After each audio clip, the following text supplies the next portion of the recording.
Hi everyone, welcome to another episode of Life, the Universe and Being a Veterinarian.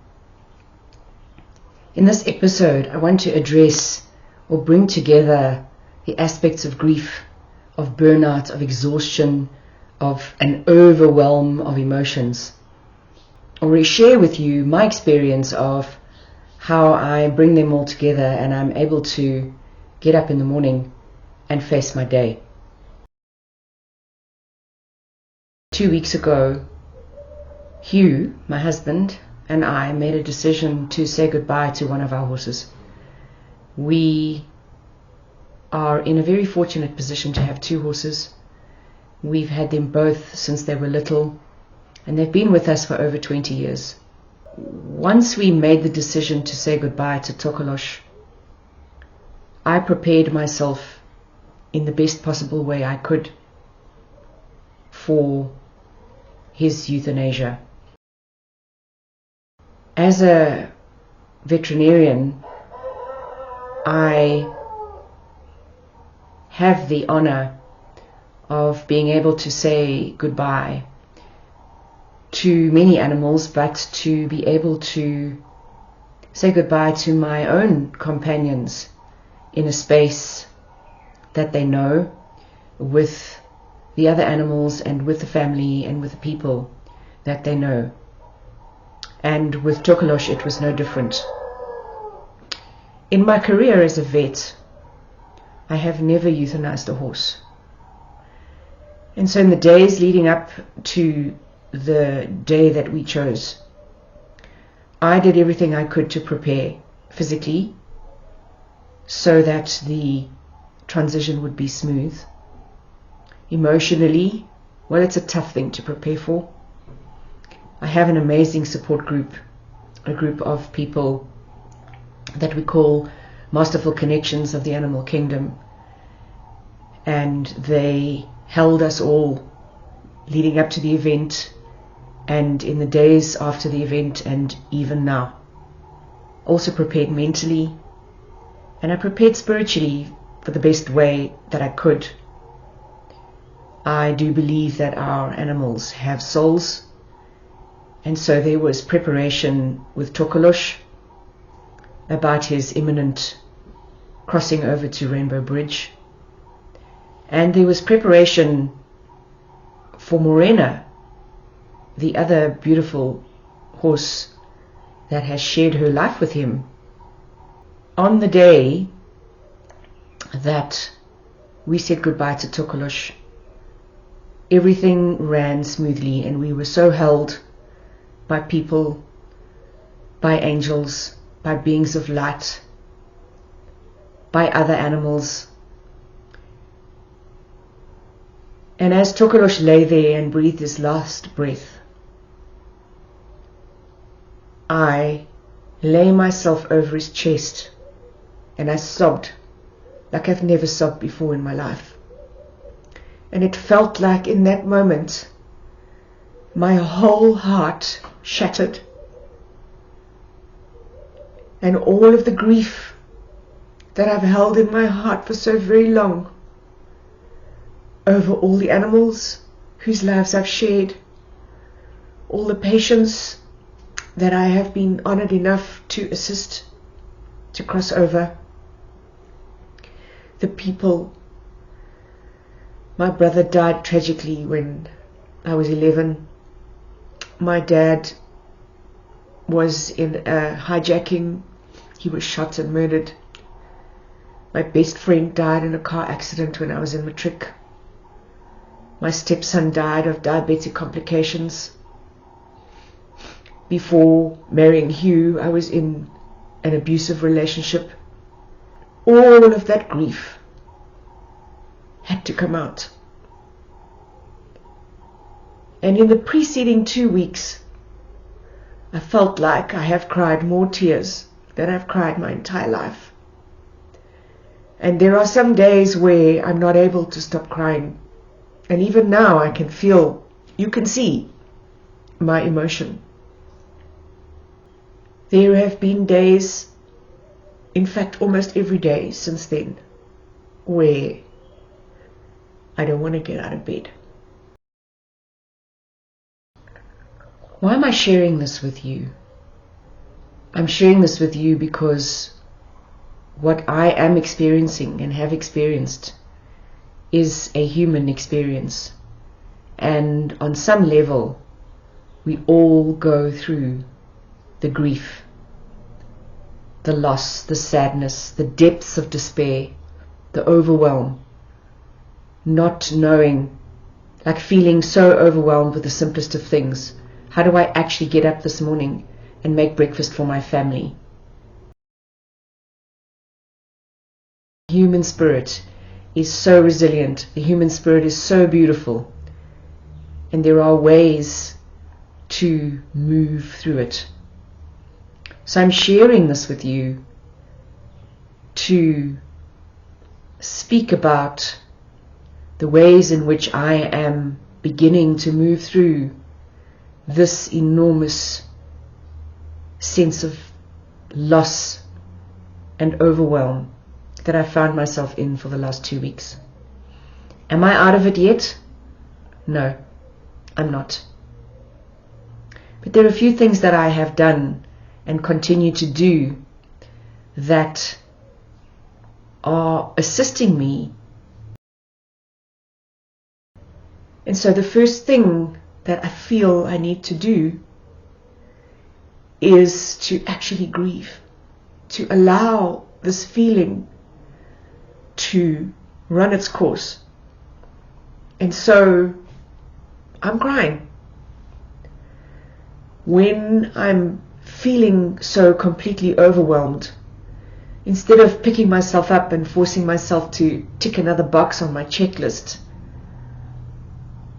I'm making myself a cup of tea and I'm sitting on my couch with, believe it or not, the cat and the dog, and I'm breathing. And I'm crying.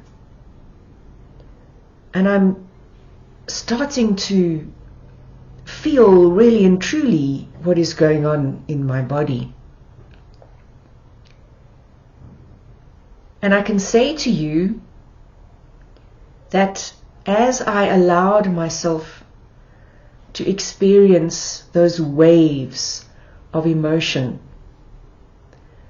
I realized I had a mantra that I've learned from a very, very dear friend and mentor.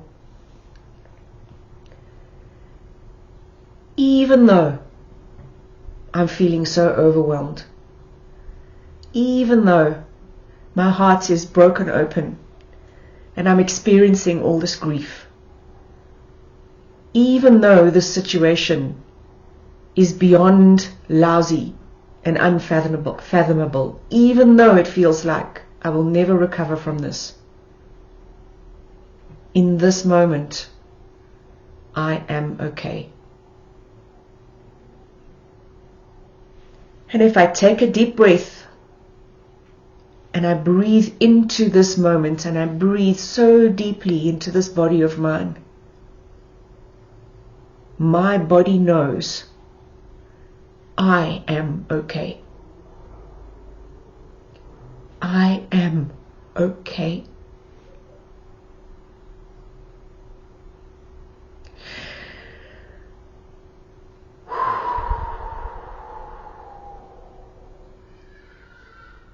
Once I can accept that I'm okay, I can start to move forwards.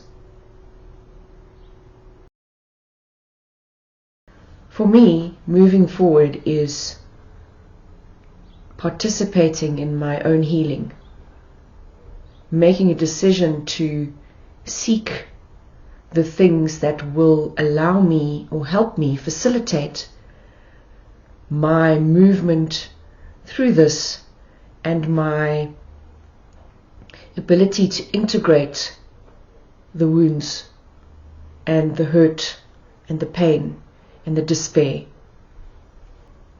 I decided to do a number of things. One of the things I decided to do was to not drink alcohol. I like to have a glass of wine at night. for me, and I think for many people, when I move into a less than pleasant experience, there is a tendency to want to numb that experience by using drugs, by using alcohol. This time, I made a decision to not go there. And I have to tell you that it was hard. It was hard to not numb out all of those things that I mentioned. I used my willpower even in my despair. Again, my body knew, my being knows what will help me to move through this. Those things that have been trapped in my body for so long need to be released. And if I use substances that dumb down that process, they will be suppressed again, because that's what I've done in the past. So in order to move out of something, in order to move out of burnout, as exhausted as you are, in order to move out of grief, you need to reach a point within yourself where you take control and you make decisions that are in your best interests, that are for you as you move forward, or as you choose to move forward with your life. Something I didn't mention with all of the emotions was intense anger. In fact, a rage. I'm familiar with anger. I've met rage once or twice. I met it again in the last 2 weeks. And I'm not certain that the rage is done. I did not suppress that rage and that anger. I shouted and screamed. I went outside and I raged at the world. I raged at where I find myself. I raged at the fact that I feel like I have had so much trauma in my life.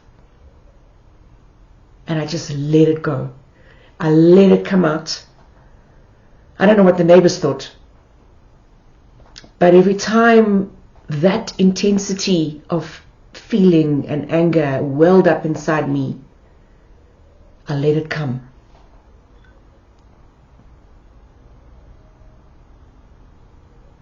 Once that is out of your system, again you move into exhaustion.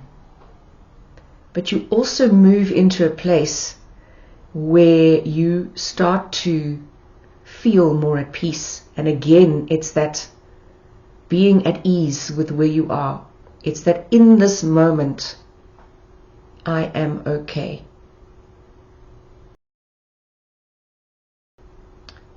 And then I made another decision. I decided to ask for help. Admitting that on camera in a public space is quite huge for me. Which brings me to another reason for my need to share my story. What do I look like from the outside? How do my clients perceive me? How do my colleagues perceive me when they interact with me? How does the public on the whole perceive me when they see me on social media posts? I think, those perceptions and opinions are none of my business. But I think that what happens is what you see on the outside and what is projected by me and by other people in the world is we've got it all together. We're okay. We're marvelous. We're riding a wave of success. life is just fantastic and I'm unstoppable and untouchable. Be aware that that perception may be very far from that person's reality. I needed help, and I made a decision to ask for it. I have a number of friends and mentors who I can call upon, and I did, and I have done.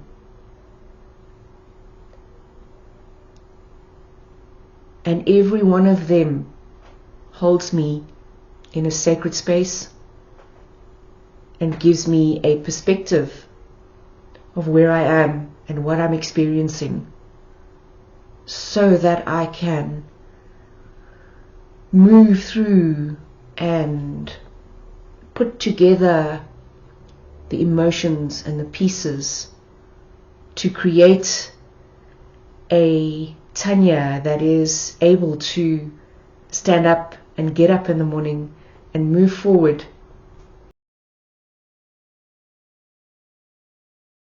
Brings me to another reason for sharing my story. Know that I want to bring to attention the fact that veterinary professionals have a very, very high suicide rate. They have a high rate of burnout and compassion fatigue. I want to highlight this. I want to bring these stories into the public arena. One of the ways to do that is to make myself vulnerable and to share my own journey. If sharing this makes a difference to one person, then I will have achieved an enormous amount, because everything ripples from me out, and from that one person out. Do not ever think that you are small and insignificant. Everything you do, every thought you think, has an impact on the entire world, and in fact the whole universe. I'd like to share one more little snippet of information. It's a personal one again.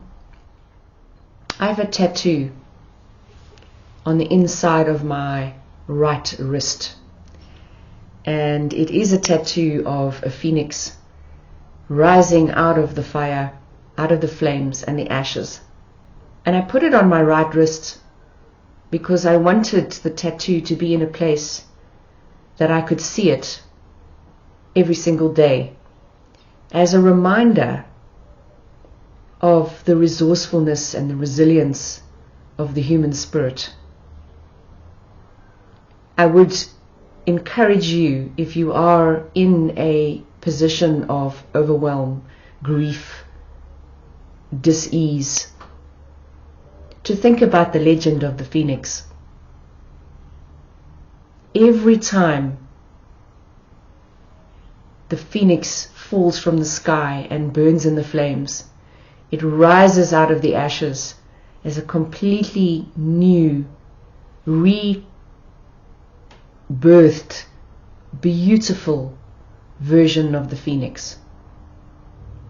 Every time you are overwhelmed and down and feel like your life is not worth living, and what's the point, and why would you need to carry on? When you move yourself out of that space, and you will, because the human spirit is such that it wants to move from there. As you start to move, know that the next version of you that rises outside from those depths of despair, from what some call the dark night of the soul, you will rise and be in a completely new form. in a version that is better than any previous versions, because that's the journey of life. Thank you for sharing your time and space in love with me. Wishing you a splendidly beautiful day.